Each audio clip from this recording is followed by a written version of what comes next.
लुटेरे ने $200 मिलियन चुरा लिए और फिर करीब 10,000 मीटर की ऊंचाई से कूद गया। कूदने से पहले उसने और उसके साथी ने सीसीटीवी कैमरे की तरफ देखकर पुलिस को चिढ़ाया। इसके बाद दोनों एयरपोर्ट की तरफ भागे और विमान से कूद पड़े। तेज हवा में उड़ते हुए वे $200 मिलियन वाले चेक के पीछे भाग रहे थे। तभी दोनों ने अपनी छोटी छोटी छुरियां निकाली और चेक का लॉक काट दिया। जैसे ही लॉक कटा, $200 मिलियन के नोट आसमान में फैल गए और हर जगह उड़ने लगे। ऐसा लग रहा था जैसे आसमान में फूल खिल गए हों। फिर वो लुटेरा नीचे की ओर गिरते हुए एक ओवरपास के ऊपर से उड़ता हुआ सीधे मैक्सिको की एक गुफा की तरफ चला गया। गुफा के मुहाने पर उसने पैराशूट खोल दिया और अचानक गायब हो गया। उसी समय जो नोट उड़ रहे थे वे पास के पेविलियन के ऊपर गिरने लगे और वहाँ मौजूद लोग उन्हें उठाने के लिए इकट्ठा हो गए। लेकिन किसी ने भी उस लुटेरे का शुक्रिया नहीं किया। असल में उसने इतनी मेहनत करके $200 मिलियन सिर्फ इसलिए लूटे थे ताकि उसे एक अजीब तरह का रोमांच और सुकून मिल सके। उसके बाद और ज्यादा रोमांच पाने के लिए वो एक छोटी मोटर बाइक लेकर सीधे एक फाइनेंशियल बिल्डिंग के अंदर घुस गया और 101 मंजिला इमारत की छत तक पहुंच गया। वहां से उन्होंने $100 मिलियन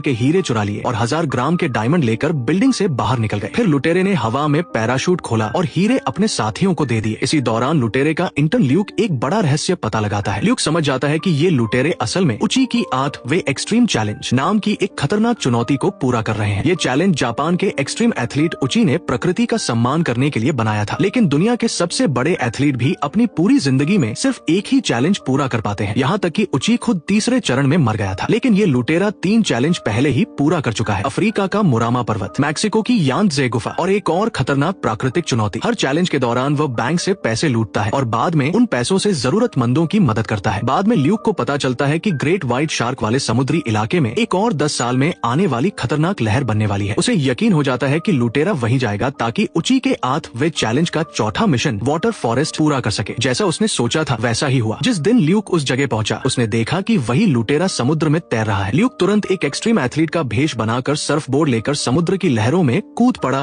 और लुटेरे का पीछा करने लगा। वो 8वीं विशाल लहर तक पहुंच गया जहां लुटेरे की जान खतरे में थी। ल्यूक मुकाबला नहीं जीत पाया लेकिन आखिरकार वो लुटेरों के जहाज तक पहुंच गया। वहां जाकर उसे पता चलता है कि एक्सट्रीम स्पोर्ट्स की दुनिया का सबसे बड़ा बॉस भी वहीं मौजूद है और उस पूरे गिरोह का असली नेता है बोधी। जब ल्यूक की बोधी से अच्छी पहचान हो गई तब उसने अपना असली मकसद बताया। उसने कहा, मैं भी तुम्हारे साथ उची के चैलेंज पूरे करना चाहता हूँ। लेकिन बोधी बहुत सावधान था इसलिए उसने तुरंत ल्यूक को टीम में लेने से मना कर दिया। बोधी ने ल्यूक को परखने के लिए उसे चुनौती दी। वह देखना चाहता था कि ल्यूक सच में इस टीम के लायक है या नहीं। ल्यूक को एक खतरनाक मिशन दिया गया जहाँ उसे खुद को एक लुटेरे की तरह दिखाकर हमला करना था। यह सब इसलिए किया गया ताकि यह पता चल सके कि ल्यूक में टीम में शामिल होने की क्षमता है या नहीं। एक भयानक मुकाबले के बाद 2 लोगों की मौत हो गई। इस घटना के बाद टीम का एक सदस्य ल्यूक से नफरत करने लगा और उस पर गुस्सा करने लगा। फिर भी बोधी ने ल्यूक को अगले मिशन के लिए बुलाया। अब उन्हें उची के 8 चैलेंज में से 5वां चैलेंज पूरा करना था। 5वां चैलेंज था तेज हवाओं के बीच पहाड़ से कूदना। इस चैलेंज में पहाड़ की चोटी से कूदना पड़ता है और नीचे जमीन तक पहुंचने में सिर्फ 6 सेकंड लगते हैं। ल्यूक और उसकी टीम को 200 किलोमीटर प्रति घंटे की रफ्तार से पहाड़ के ऊपर से उड़ते हुए वेलेस्टैट घाटी के बीच से गुजरना था। चारों लोग तेज रफ्तार में उड़ते हुए नीचे की तरफ बढ़े। वे जमीन तक पहुंचने से ठीक पहले पैराशूट खोलते हैं और सुरक्षित उतर जाते हैं। इसके बाद वे लोग एक्सट्रीम स्पोर्ट्स की दुनिया के सबसे खतरनाक लोगों में गिने जाने लगते हैं। लेकिन उन्हें इससे भी ज्यादा रोमांच चाहिए था इसलिए वे लोग अरबेथ माउंटेन्स की तरफ चले गए जहाँ हजारों सालों से लगातार बर्फ गिरती रहती है। यहाँ उन्हें उची के 8 चैलेंज का छठा मिशन पूरा करना था जिसे आइस सॉल्स्टाइस कहा जाता है। ल्यूक स्नोमोबाइल लेकर पहाड़ से नीचे की तरफ तेजी से उतरने लगा और सीधे एक गहरी खाई की तरफ बढ़ गया। बाकी 3 साथी भी उसके पीछे पीछे आ गए। चारों लोग तेज रफ्तार में पहाड़ से नीचे उतरते हुए सही रास्ता ढूंढने की कोशिश कर रहे थे। लेकिन जब चैलेंज आधा पूरा हुआ तब अचानक वे एक ऊंची चट्टान के ऊपर रुक गए। टीम के बाकी सदस्य बोले कि नीचे का रास्ता बहुत खतरनाक है और यहाँ से आगे जाना ठीक नहीं होगा। उन्हें लगा कि चैलेंज अब खत्म करना पड़ेगा लेकिन ल्यूक को भरोसा था कि वे यह चैलेंज पूरा कर सकते हैं इसलिए वह बिना सोचे स्नोमोबाइल लेकर सीधे चट्टान से नीचे कूद गया। उसके साथी घबरा गए और ल्यूक के पीछे पीछे कूद पड़े। जैसे जैसे स्नोमोबाइल ढलान पर नीचे जा रही थी रास्ता और ज्यादा खतरनाक होता जा रहा था। तभी अचानक एक साथी का संतुलन बिगड़ गया और वो खाई में गिर गया। ये देखकर ल्यूक को बहुत पछतावा हुआ। उसे लगा कि उसकी जिद और स्वार्थ की वजह से उसके साथी की जान चली गई। लेकिन तब टीम लीडर बोधी ने उसे समझाया। बोधी ने कहा, जिस रास्ते को तुमने चुना उसी पल वो उसका भी रास्ता बन गया था। ये सिर्फ तुम्हारा फैसला नहीं था। तभी ल्यूक को समझ आया कि बोधी और उसकी टीम अपनी जान जोखिम में डालकर ये खतरनाक चैलेंज क्यों करते हैं, क्योंकि उनके लिए रोमांच, आजादी और प्रकृति के साथ जुड़ना ही सबसे बड़ा मकसद है। बोधी और उसकी टीम का असली मकसद सिर्फ रोमांच नहीं था। वे चाहते थे कि लोग पर्यावरण की सुरक्षा पर ध्यान दें। लेकिन बोधी को लगा कि लोगों का ध्यान अभी भी कम है, इसलिए उसने सोचा कि कुछ बड़ा करना पड़ेगा। इसके बाद बोधी ल्यूक को एक पुराने गोल्ड माइन, सोने की खदान में लेकर गया। यह खदान लगभग 20 साल से चल रही थी और इससे प्रकृति को बहुत नुकसान हो रहा था। बोधी का प्लान था कि इस गोल्ड माइन को उड़ा दिया जाए ताकि खदान में जमा सोना वापस धरती को लौटा दिया जाए। इसलिए उसने अपने 2 साथियों को भेजा ताकि वे पहाड़ की चोटी से TNT विस्फोटक लेकर आए। जब साथी वापस आए तो बोधी ने डेटोनेटर निकाल लिया, लेकिन जैसे ही वो विस्फोट करने वाला था, ल्यूक ने बंदूक निकालकर बोधी पर तान दी। उसने कहा, रुको बोधी, मैं तुम्हें और अपराध करने नहीं दूंगा। ल्यूक अब अपना असली काम करने लगा था क्योंकि वो कानून का आदमी था, लेकिन बोधी ने उसकी बात नहीं मानी। उसने अपने सपनों और विश्वास के लिए TNT का बटन दबा दिया और पूरी खदान में जोरदार धमाका हो गया। धमाके के बाद पूरा इलाका ढहने लगा